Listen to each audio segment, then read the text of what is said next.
بھائی نے پسند کی شادی کی تھی۔ وہ ماہم کو محبت اور مان سے دلہن بنا کر اس گھر میں لائے تھے۔ شادی کی پہلی رات سمد بھائی عروسی کے لباس میں گئے اور اپنے ہاتھوں سے دلہن کا گھونگھٹ اٹھایا، مگر دلہن نے کہہ دیا کہ مجھے ہاتھ مت لگانا۔ جب بھائی نے زبردستی گھونگھٹ اٹھانے کی کوشش کی تو یہ دیکھ کر بھائی کے قدموں تلے زمین نکل گئی۔ والد صاحب کی شہر میں چھوٹی سی دکان تھی جس میں دیگر اشیاء کے علاوہ کچھ اسٹیشنری کی چیزیں، قلم، کاپیاں وغیرہ رکھی ہوئی تھیں۔ دکان سے گھر کا گزارا چل رہا تھا اور یہ آمدنی کا واحد ذریعہ تھی۔ والد صاحب گھر کے کفیل تھے۔ ہم سب بہن بھائی ان دنوں زیر تعلیم تھے۔ والد صاحب کی اچانک موت سے ہماری بنیادیں ہل گئیں۔ جس گھر کا واحد کفیل چل بسے، بچے طالب علم ہوں، اس گھرانے کی بعد میں کیا حالت ہوگی۔ تعلیم اور ملازمت حاصل کرنا گویا جوئے شیر لانے کے مترادف تھا۔ نوکری کی تلاش میں سرگرداں تھی تاکہ گھر سنبھال سکوں۔ بہت بھاگی دوڑی مگر ملازمت نہ ملی۔ محلے میں جگہ جگہ پرائیویٹ اسکول کھلے تھے مگر تنخواہ اتنی کم کہ اسکول آنے جانے کا خرچہ بھی پورا نہ ہوتا۔ تلاشی بسیار کے باوجود ملازمت نہ ملی تو گھر بیٹھ گئی۔ بے بسی سے اسکول کے بچوں کو ٹیوشن پڑھانے لگی۔ اس طرح کچھ آمدنی کی سبیل نکلی اور 2 وقت کی روٹی دال کے اسباب پیدا ہو گئے۔ یہ وقت ہم نے بڑی ہی مشکل سے کاٹا، یہاں تک کہ بھائی سمد نے تعلیم مکمل کر لی۔ خوش قسمتی سے انہی دنوں میرے والد کے ایک دوست دوسرے شہر سے آئے۔ جب ان کو پتہ چلا کہ والد صاحب اس دنیا میں نہیں رہے تو وہ ان کی تعزیت کو ہمارے گھر آ گئے۔ شیخ صاحب والد صاحب کے بچپن کے دوستوں میں سے تھے اور صاحب حیثیت ہو گئے تھے۔ ہمارے مالی حالات دیکھ کر افسردہ ہو گئے اور بھائی کو دفتر آنے کو کہا۔ سمد اگلے دن شیخ صاحب کے دفتر گیا۔ انہوں نے اسے اپنے آفس میں ملازمت دے دی۔ انہی دنوں ہمارے تایا جان جو بے اولاد تھے، ان کا انتقال ہو گیا۔ انہوں نے کافی دولت اور جائیداد بنائی تھی۔ ان کی وصیت کے مطابق ان کی جائیداد سے کافی حصہ ہمیں مل گیا۔ یوں اچانک ہمارے حالات سدھر گئے۔ جب گھر میں خوشحالی آ جائے تو سبھی کا جی چاہتا ہے کہ خوشیاں منائیں۔ ہماری امی کی خوشی یہ تھی کہ بھائی کی شادی کا صحرا دیکھیں۔ ادھر ہم سمد کی شادی کے بارے میں سوچ رہے تھے، ادھر وہ اپنی پسند کے خیالوں میں کھوئے ہوئے تھے، مگر بتانے سے ڈرتے تھے کیونکہ ہمارے گھر کا ماحول ایسا نہیں تھا۔ میں اپنے بھائی سے پیار کرتی تھی۔ ایک دن سمد سے پوچھ ہی لیا کہ اگر تمہیں کوئی لڑکی پسند ہے تو بتا دو، میں امی کو راضی کر لوں گی۔ تب اس نے بتایا کہ آپا، ایک لڑکی جس کا نام ماہم ہے، وہ میرے ساتھ آفس میں کام کرتی ہے، وہ مجھے اچھی لگتی ہے اور اس سے شادی کرنا چاہتا ہوں، لیکن لڑکی سے بات نہیں کی۔ یوں تو بات چیت ہم کرتے ہیں مگر شادی کے بارے میں بات نہیں کی۔ نہیں معلوم وہ رشتہ قبول کرے گی بھی یا نہیں۔ میں نے کہا آسان طریقہ یہ ہے کہ ہم شیخ صاحب کو درمیان میں ڈال دیں۔ وہ باس ہیں اور ہمارے مالی حالات بھی اب بہت بہتر ہیں۔ میرا نہیں خیال کہ لڑکی والے انکار کریں گے۔ البتہ لڑکی کا رشتہ اگر پہلے کہیں طے ہے تو کچھ مسئلہ ہو سکتا ہے۔ میں نے امی سے اور انہوں نے شیخ صاحب سے ذکر کیا۔ وہ بولے لڑکی اچھی ہے اور اس کے والد سے میری پرانی جان پہچان ہے، آپ میرے ساتھ چلیے، لڑکی دیکھ لیں۔ اماں کو اور مجھے لڑکی بہت ہی پسند آئی۔ امی نے رشتے کا معاملہ شیخ صاحب پر چھوڑ دیا۔ انہوں نے ہی لڑکی والوں سے مزید بات چیت کی اور ہاں ہو گئی۔ اس کے بعد ماہم نے دفتر آنا بند کر دیا اور گھر بیٹھ گئی۔ ان لوگوں کے گھر کا ماحول ہمارے گھر کی طرح خالصتاً مشرقی تھا۔ وہ دن بھی آ گیا جب ماہم دلہن بن کر ہمارے گھر آ گئی۔ سمد بھائی تو مارے خوشی کے زمین پر پاؤں نہیں دھرتے تھے۔ ان کے خواب کی تعبیر ان کو مل گئی تھی، لیکن ماہم کے خوابوں کے بارے میں کوئی نہیں جانتا تھا۔ شادی کا دن تمام ہوا۔ رخصتی کے بعد ہم سب تھکے ہارے رات کو جہاں جس کو جگہ ملی سو گئے۔ شادی کا گھر تھا، دور کے مہمان بھی واپس نہیں جا سکتے تھے۔ ہم نے بھیا کا کمرہ دلہن کی طرح سجا دیا۔ شادی کی رات سمد بھائی حجلہ عروسی میں گئے اور اپنے ہاتھوں سے دلہن کا گھونگھٹ اٹھایا۔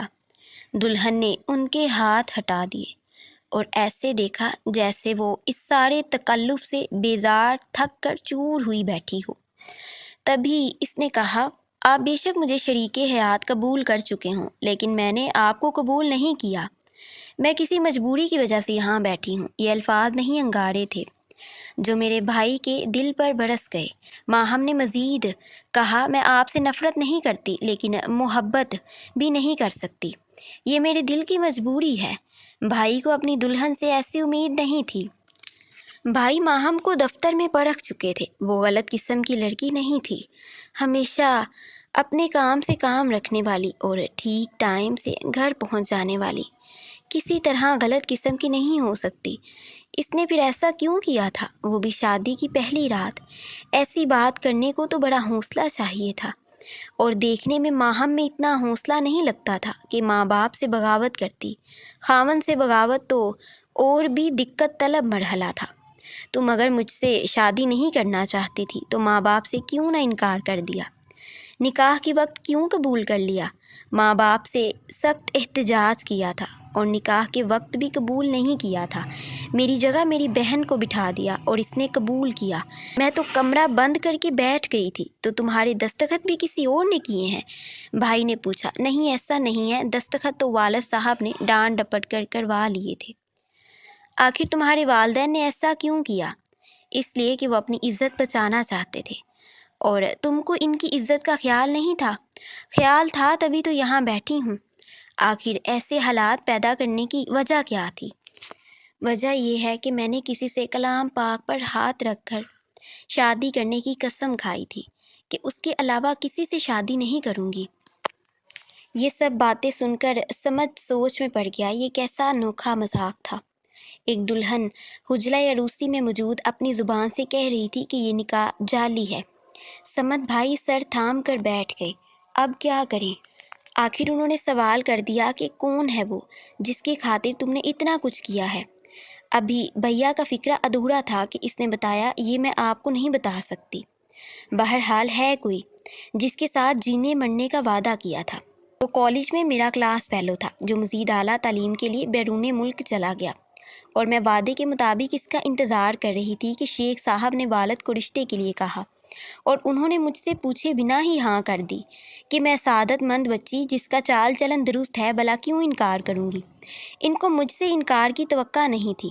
بعد میں انہوں نے اپنی زبان کی پاسداری کی اور یہی سمجھا کہ میں نادان ہوں، بلا وجہ شادی سے گھبرا رہی ہوں۔ شادی ہو گئی تو سب کچھ ٹھیک ہو جائے گا۔ اب میں بھی مجبور ہوں، اپنی قسم کی پاسداری بھی کرنی ہے۔ آپ میری قسم کی لاج رکھ لیں، کلام پاک کی قسم بڑی قسم ہوتی ہے، ورنہ آپ کی مرضی ہے۔ اس وقت تو آپ میرے مالک بنا دیے گئے ہیں اور تقدیر میرے ہاتھ میں نہیں ہے۔ یہ کہہ کر وہ رونے لگی۔ اسے روتا دیکھ کر بھائی نرم پڑ گئے۔ جانے بھائی نے یہ رات کیسے چھت پر ٹہل کر گزاری، کیونکہ دلہن کا کمرہ اوپر تھا۔ ہمیں اس رات کی تنگ دامنی کا کچھ پتہ نہ چلا، کیونکہ بھیا اور ماہم نے کسی کو کچھ نہیں بتایا۔ حسب پروگرام صبح سب تیار ہو گئے۔ کچھ تھکن کم ہوئی تو ولیمے کی تیاری ہونے لگی۔ میں دلہن کے کمرے میں گئی۔ آفرین ہے ماہم کے حوصلے پر، اس نے کسی کو شک بھی نہ ہونے دیا کہ وہ گزشتہ رات سے بس نام کی دلہن بنی بیٹھی ہے۔ ولیمے پر بھی سب نے ہنس کر سب سے نارمل بات کی، بھائی بھی نارمل ہو گئے۔ ولیمے کا دن گزرنے کے بعد بھائی نے اپنی ملازمت چھوڑ دی اور کراچی اپنے ایک دوست کے پاس چلے گئے اور وہیں پر کاروبار شروع کر لیا۔ کبھی کبھار فون کرتے تو ماہم دوڑی ہوئی آتی اور بڑے اشتیاق سے بات کرتی تاکہ کسی کو بھی شک نہ ہو پائے کہ ان دونوں کے درمیان کیا چل رہا ہے۔ امی بھائی کو واپس آنے کا کہتی، مگر بھائی یہی کہہ کر ٹال دیتا کہ ابھی چھٹی نہیں مل رہی۔ آخر وہ لمحہ آ گیا جس کا ماہم کو انتظار تھا۔ ایک دن اس کی ایک سہیلی آئی جس نے کچھ دیر تنہائی میں اس سے بات کی اور پھر چلی گئی۔ اس کا نام فرح تھا۔ اس کے کزن نوشیروان سے ساتھ نبھانے کی ماہم نے اتنی بڑی قسم کھائی تھی کہ اب اس کو توڑنے سے لرز جاتی تھی۔ وہ کینیڈا سے آیا تھا، فرح یہی بتانے آئی تھی اور نوشیروان کا نمبر دے کر چلی گئی۔ ماہم نے فون پر اسے رابطہ کیا۔ جس وقت وہ بات کر رہی تھی میں برآمدے میں فرش صاف کر رہی تھی۔ ماہم سمجھی ملازمہ ہے، بہرحال جو بھی سمجھی اس نے میرا کوئی نوٹس نہیں لیا۔ وہ فون پر کہہ رہی تھی، نوشیروان تم نے آنے میں سال بھر دیر کی، میرے والدین نے مجبور کر کے مجھے سمت کے ساتھ بیاہ دیا۔ میں نے ان کا بہت دل دکھایا ہے، میں مجبور تھی سچ بولنے پر۔ اب تم آ گئے ہو، جلد بتاؤ مجھے کہ کیا کرنا ہے۔ وہ مجھے چھوڑنے پر تیار ہیں، میں نے ان کو روکا ہوا ہے، لیکن ہم ابھی تک۔ یہ سن کر میں سکتے میں آ گئی، میرے ہاتھ رک گئے۔ جلدی سے اٹھ کر دوسرے کمرے میں گئی جہاں فون تھا۔ میں نے دوسرے سیٹ کا ریسیور آہستہ سے اٹھایا۔ اس میں ایک مردانہ آواز سنائی دی، تم نے اپنے شوہر کو ٹھکرا کر اچھا نہیں کیا۔ اب بھی اگر وہ تم کو معاف کر دے تو تم اسے مت چھوڑنا، کیونکہ بیرون ملک مستقل رہائش حاصل کرنے کے چکر میں کچھ ایسے حالات میں گھر گیا ہوں کہ تم سے شادی نہیں کر سکتا۔ اب تمہاری شادی ہو چکی ہے، لہٰذا مجھ پر بھی قسم توڑنے کا گناہ نہیں۔ ہم دونوں کفارہ ادا کر سکتے ہیں۔ تم قسم نہیں توڑنا چاہتی تھی، لیکن طلاق لینا بھی ناپسندیدہ امر ہے۔ اللہ تعالیٰ ہم دونوں کو معاف کرے۔ دکھی نہ ہونا، میں تم کو تمہاری بھلائی کے لیے سمجھا رہا ہوں، میں تمہارا دشمن نہیں ہوں۔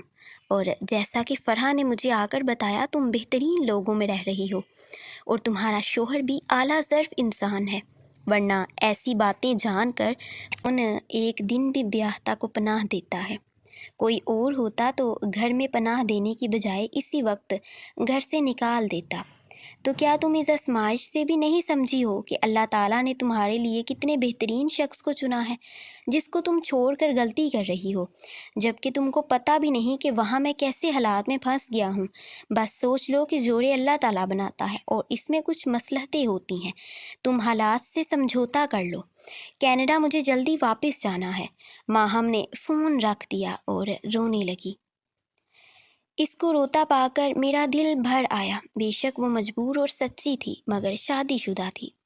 میں اس کے پاس گئی، اسے سمجھانے لگی، ماہم رو مت، دیکھو کچھ اچھی صورت نکل آئے گی، تمہاری نیت اچھی ہوگی تو ثمر بھی اچھا ملے گا۔ اللہ تعالیٰ رحم کرنے والے ہیں۔ جتنے دن سے وہ ہمارے گھر میں تھی، بہت تمیز اور اخلاق میں رہی تھی، امی کا ادب کرتی تھی اور ہمارے گھر میں پیار سے رہتی تھی۔ ہم کو بھی اس کے ساتھ محبت ہو گئی تھی۔ میں نے اس کو تسلی دی اور بتا دیا کہ میں نے تمہاری اور نشیرواں کی گفتگو سن لی ہے۔ اس کے بعد ماہم نے بھی مجھے سارا حال بتا دیا۔ آفرین ہے میرے بھائی کے حوصلے کی، انہوں نے پھر بھی ماہم کو اختیار بخش دیا۔ چاہو تو طلاق لے لو، نہیں چاہتی تو یہ تمہارا گھر ہے، عمر بھر یہاں رہ سکتی ہو۔ شرط یہ ہے کہ کبھی مجھ سے جھوٹ مت بولنا اور دل سے مجھے اپنا شوہر تسلیم کرنا ہوگا۔ اگر قبول کے الفاظ نہیں کہے تو دوبارہ کہے جا سکتے ہیں۔ دونوں باتیں ماہم بھابھی نے قبول کر لیں۔ آج بھی وہ ہماری بھابھی ہیں اور ہم ایسے لوگوں میں سے نہیں تھے جو سچ بولنے کی سزا بھابھی کو دے کر عمر بھر کے لیے ان کو برباد ہونے دیتے۔